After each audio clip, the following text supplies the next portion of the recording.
Welcome to Kicking It Local. I am Johnny Kecko, the podcast where I chat to different people in the football community in South Australia, players, coaches, officials, anyone that's involved in the game. And today I am joined by a highly respected member of the football community in South Australia, played over 400 senior games, and he is a Football SA Life member. He is now a head coach of State League 2 side Modbury Vista, as well as player and also backup goalkeeper as well, Jonathan Negus. Thank you so much for joining me. My pleasure. Thanks for having me. Mate, that was a massive mouthful. And just before we move any further, Jonathan Negus, a lot of people called you Jono.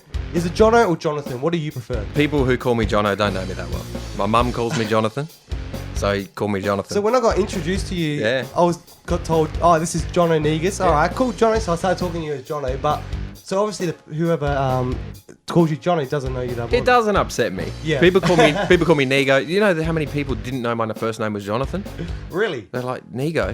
Who's Jonathan? Like people only know me as Nego. Oh, wow. Nego and Jonathan. My mum called me Jonathan. So as I got older, it was like, no, my name's Jonathan. Jono's not cool. It sounds dero. as much as it fits me, no. Yeah. I'm trying to grow up. Now, well, with the name Jonathan, though, that torments me because... Growing up, my name is Johnny.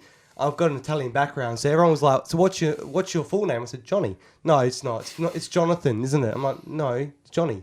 They're like, "Nah, it's Jonathan." They kept on pushing. Like, no, it is Johnny. Just roll with it. It's a good name, Jonathan. Yeah, it's all right. My mum called me that. That must be all right. Yeah. Well, there we go. Well, we'll stick with that then. Anyway, but we're going to get through a lot with you today because I know there's heaps to talk about. And I think we might have to do a two-part episode with you because you've got an amazing career to talk about. 400 games, that is not easy because we don't see too many. There's only about, I think, 12 players that have played over 400 games and I think only about 2 or 3 that have made it over 500 here in South Australia. You're one of those 12. How did you manage to make it over 400?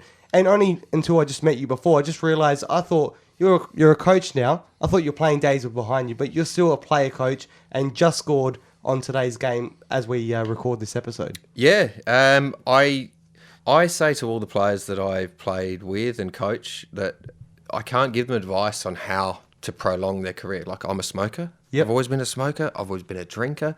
I drink iced coffee. That's my meal for the day.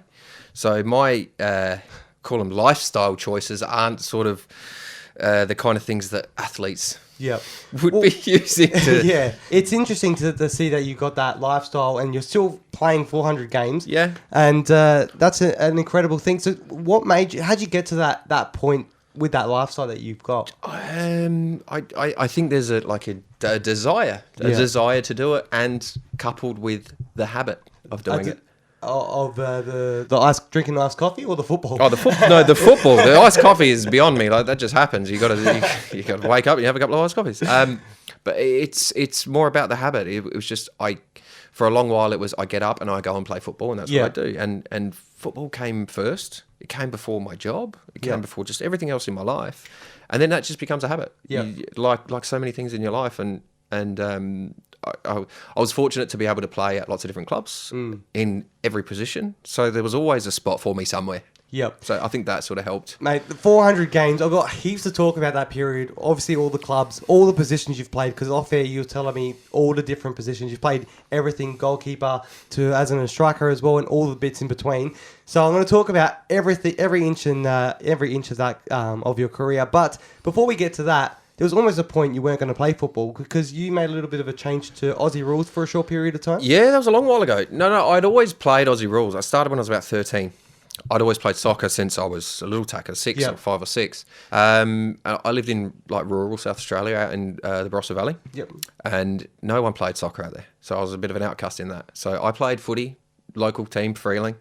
And as I got to sort of 16, it was time to make a choice because I was playing A-grade footy. And I was only playing... Where was I playing? I was playing under 17s at Olympic. And it was like, well, it's time to make a choice because now both games are on a Saturday. Yeah. And then the following year, I got opportunity to play first team for Olympic.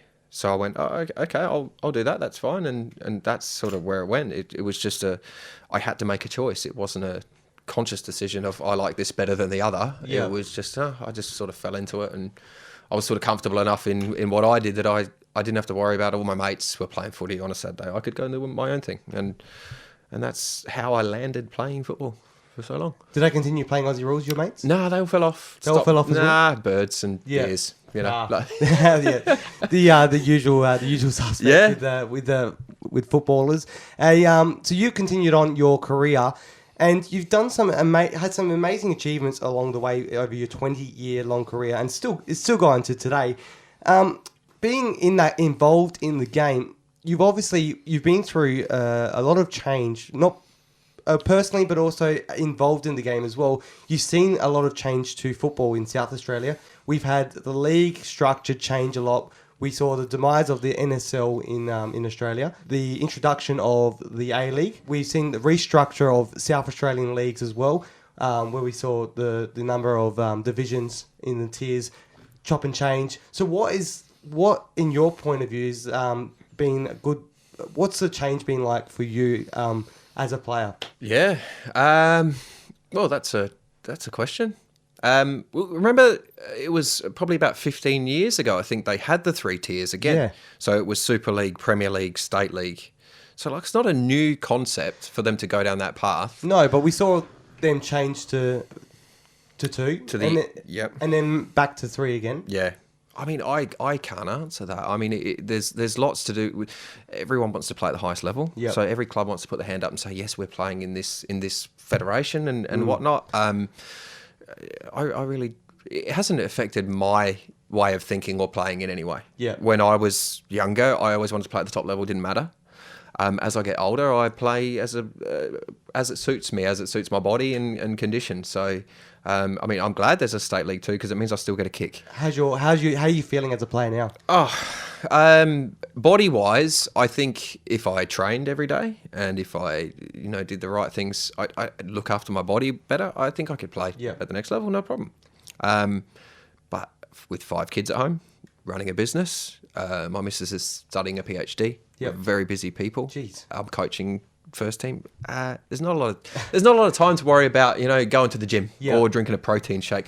Not that I think that's of any value, but this is where I am, and I'm happy with it. Talking about your career, that you've been there in the game for a very long period, what's helped you sustain that throughout the years? Because I've spoken to Nathan Elliott, who is he's played over 400 games. I think he's just above you on the tally, and you're still playing now as a coach of Modbury Vista, so you can still maybe overtake him at some point. But who knows that? But he said jokingly said his key to having that long career is he started off as a striker, moved all the way back to centre back now, and he joked about potentially moving into goals.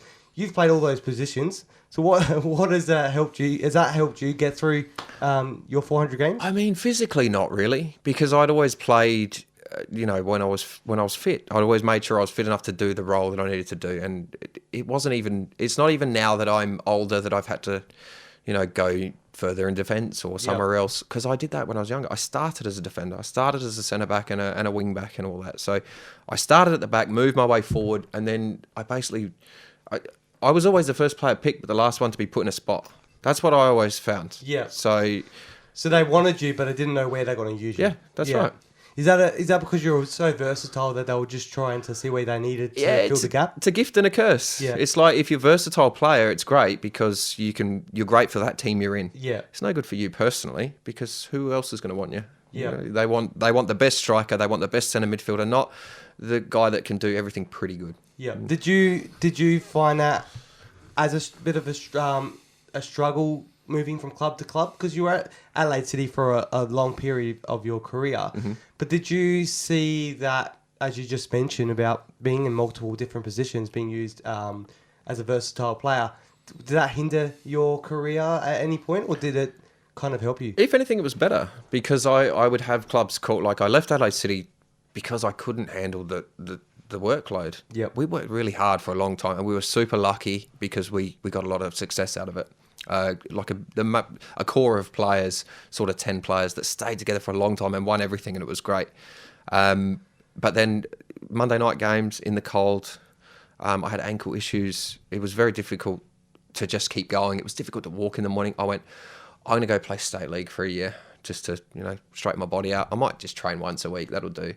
I didn't. I went and trained, 3 nights a week and all that sort of stuff. But after 10 years at City, and we were at the top the whole time, taking a year off to go to Modbury Jets just like revitalised me at 30. It was like, wow, I can do this for another 5 years, no problem. And so that was the turning point for you to realise that if you had stayed at Adelaide City, do you reckon you would have finished up a little bit earlier? It's hard to say. I mean, Damien was the coach. I still mentor to me, great friend even to this day. I wonder if there would have been a time where he said, "All right, Negs, that's enough." Yep. But hopping from club to club, you get to a certain point where even if I played as a centre back at one club, next year I'll get a call from another club that says, "Oh, I know that you're a striker, so we need a striker," and it just made things a little bit more opportunity, if anything else, more opportunity to go somewhere else by having that versatility. Yeah, and you were under Damien Murray, as you just mentioned.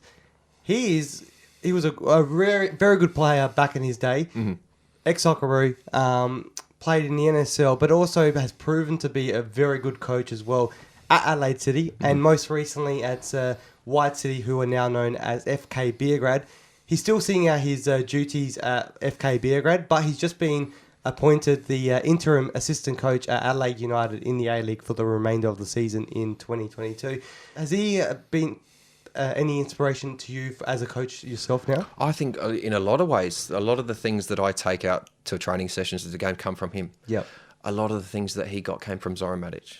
That same goes for Carl. That same goes for Joe Mullen. I think they all fell from that one tree, and now you've got a next generation that's come from the next crop of trees, if that makes sense. So you've got Benny Moore, you've got Pez, George Sonis. All these guys came from the next crop. So it's basically started from one tree, and we're all just sort of branches of that. Yeah, and the names you just mentioned, they're some of the best coaches, and they all were really good players back in their day as well. So you're very right with that. I reckon there's some great coaches. We're seeing the next generation coming through now as well. And on top of that, trying to adapt to the current style and expectations of what a player is these days. And we're all learning. I know Damien was always very set in his ways, and as the years have progressed, he's had to adjust based on players and the outside things outside of what's on the pitch. Which it would be really easy to just coach what's on the pitch. That would be great, but we can't anymore. It's not a possibility. And I want to talk more about your coaching, but there's still a lot more playing to get involved in. I want to talk about your playing days. 6 championships, including being promoted to the State League, back into the NPL, 5 cups, and also best and fairest twice. Out of all those achievements, what is your favourite one of those? Can you pinpoint any? No, I can't. I remember winning the first championship, 2005, at Adelaide City. That was, I remember it so vividly. I remember the whole weekend. We were out all weekend, and then I had a radio interview on some radio station on Monday night, and I was still in the same clothes. And that's not me. That's not my character that I would go out for. But I'll never forget that over everything else. We had a cup final. I scored a hat trick. I remember that. Yeah, that's great. But I don't remember what happened afterwards, and I don't really remember who played, and I can't really remember the game that well. But the first championship I remember really well, and it was like the catalyst. It was the thing that got me and that group just buzzing to go, well, you know what? We've done this for a while now, but this is why we do it, and now we know why we've done it. And that momentum kept you going. Yeah. Yep. And then, do you reckon you don't remember any other ones because that first one always the first time you win something or something happens, it always sticks in your mind. But then after that, does it repeat itself after a while, or is it still? Does it lose its buzz, or is it still? No, it doesn't. Nah, it doesn't lose its buzz. I was only talking to someone on the way here, Benny Moore, about you can play forever and not win anything. Yep. And I always wondered to myself, how do you know it's worth it? How do you know all the trouble you've put into playing this game is worth it if you've never won? Yeah. And Benny Moore was 27 roughly when he was at City and won his first championship. I was 20. So like I was brand new, and I've won a championship, and I was just like, oh, okay, that's what we do. We just win. That's what happens. And Ben's like, no, that's not what happens. Like you finish at the bottom, and you struggle, and you do everything you can, and it's still not good enough. And that's, I just wonder, players who never win anything, why they do it. We got to a point where it was like, it's a habit now. We win. We just win. We go out and we just win, and whatever it takes to make sure we're ahead of whoever's following us, we just do it. Yeah. And I mentioned him earlier, Nathan Elliott from Adelaide Hills Hawks. He's played over 400 senior games, but he's a one club man, played for Adelaide Hills Hawks, and they're a club that's gone through a lot of struggles over the years as well. Dropped all the way down to State League 2, and they've fought hard to get back into the State League 1, still fighting to stay in that league. He hasn't left that club. He's gone through all those struggles. So he's one like that you just mentioned, that he's probably a good person to ask what it's like to be at a club that's that you just haven't had that satisfaction of winning the top league. Obviously they've won promotion. Yeah. But it's just a different situation. Yeah. No, absolutely. But then it's clubs develop cultures as well, and if you become a big part of that culture, I think it's hard to leave. So as well, you get comfortable. I think I can't speak for him, but not telling you. He's a legend there. Yeah. Like, why wouldn't you? He can stay there forever. They'll name the stand after him eventually. So yeah, and everyone down there loves a player like that, and it shows when you got a player that's a one club man. It's a great thing for a club. It is. It's only going to get rarer. Yeah. To be fair, because I think it's too easy now for players to just leave. Yeah, I've noticed that a lot with younger players. It's easy to just go somewhere else and get your money or get what you want. I remember having a reserves team or under 23s at City that were good enough to play in the top league. Most of them were well and truly good enough, but they couldn't get into this squad because we'd been unbeaten for like 50 weeks or something. And they stayed. And now you look around at reserve squads and these guys are like, oh, if I'm not playing first team, I'll just go somewhere where I can play first team. And you don't improve. You don't get better. The club culture doesn't build. Yep.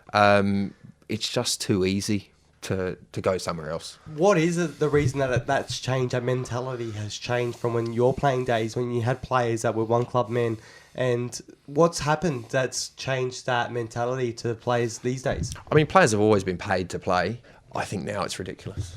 Players get paid ridiculous money. Even in the local leagues? Ridiculous money, yeah, especially at the local league, yeah.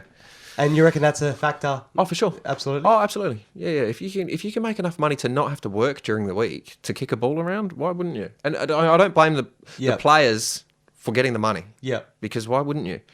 But the clubs have to look at themselves, or at least talk to each other and say, all right, we're going to collectively decide this is not how much we're going to pay for these players, because it inflates the market. And then it makes players expect more and for less. And then you get a lesser product on the field. And is that why you think, because we've seen some clubs that get relegated from the NPL and then sometimes they struggle to make the promotion back in the following year, because we see a lot of the big players leave and stay in the NPL. Do you reckon that is one of the factors? It'd be one of them, yeah, but I think the idea of not playing in the top league would be the biggest factor if it were me.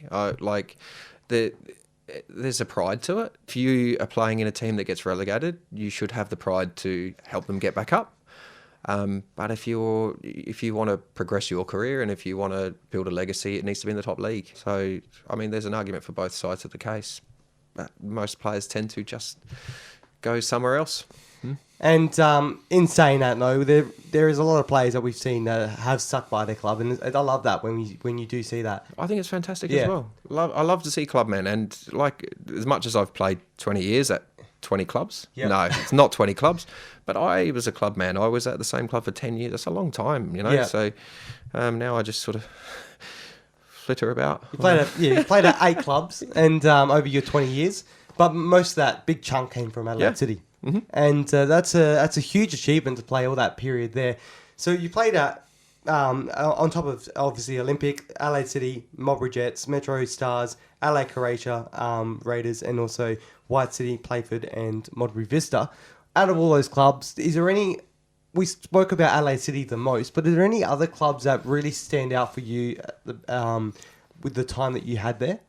They've all got Different something special. Yeah. I think about my time at Olympic, how I was very lucky that it was Branko Milosevic in charge to give me that chance when even back then there was still a bit of like a cultural divide. Yep. So being like the blue-eyed white kid and my parents didn't sponsor and all that sort of stuff. Yep. Getting a gig at Olympic wasn't a popular decision at the time. I think I worked my way into like the hearts and the minds of the players and the club. My time at Metro was amazing, given that they were biggest rivals for us at Adelaide City over like a 10-year period, and to go in there and see the inner workings, see why they were such a fierce rival to us, and that club, I just the people in and around the club to this day, I'm still great friends with all of them. I mean, all the clubs, they've all got something special. The time at Raiders I really enjoyed, as much as it was a tough year personally. We had, like 6, 7, 35 plus year olds playing in State League One, yeah. And everyone laughed, like, what the hell are you doing? And we went and won the final. So we knew what we were doing. You had the experience here as well, which That's would have right. helped the younger players. Yeah. And we're seeing something similar happen at LA United with everyone was bagging them saying had I think it was 3 or 4 players over the age of 34. Mm-hmm. Or maybe a lot more. There was like 5 players and they're all internationals as well. Yeah. So everyone was saying, but the impact they had on the LA United, they haven't had the best results, but we've seen a very good squad at LA United. Yeah. And those 5 players that are over the age of 34 have had a massive input. Yeah, and the younger players around them are only going to learn more, and it's the unteachable but learnable stuff that they're going to get from these guys. Mate, I'm absolutely loving all the chat that you've had about your game and getting your perspective on the game as well, because 20 years is a long time, and I've mentioned that so many times already throughout this episode, but that's a long time to be involved in the game and see different things. And you've been involved in a lot of aspects of it, and you've got a lot of knowledge to share. So I don't think we can keep this in one episode. So we've got to do this in 2 parts, because I still want to chat about your coaching days now, which you're at Modbury Vista. But before we finish off this part 1 of the episode, I want to do part 1 of Kicking It Questions, which we end off every episode with. Part 1 of the Kicking It Questions is who would you love to kick a football with on the park? Anyone in the world. Ronaldo. No, Paul Scholes. Yeah, Paul Scholes. That was a quick change. Yeah, I forgot about him. Yep, Paul Scholes. Best player. Yeah, Nice. Favourite ever. Favourite ever? Yeah. Yep. So you'd just love to just have a kick with him? Yeah. Nice. There you go, mate. Well, that's part 1 of the Kicking a Question. We'll do the second part of that in the second part of your chat, because I want to talk more about your coaching days and all that. That's to come. So make sure you tune into a part 2. That was part 1 with Jonathan Negus. Make sure you keep an eye out for part 2. Make sure you subscribe to Kicking It Local wherever you get your podcasts, so you can get a taste of the SA football community. Plus, follow at Kicking It Local SA on Instagram and Twitter so you don't miss any of the action. See you soon!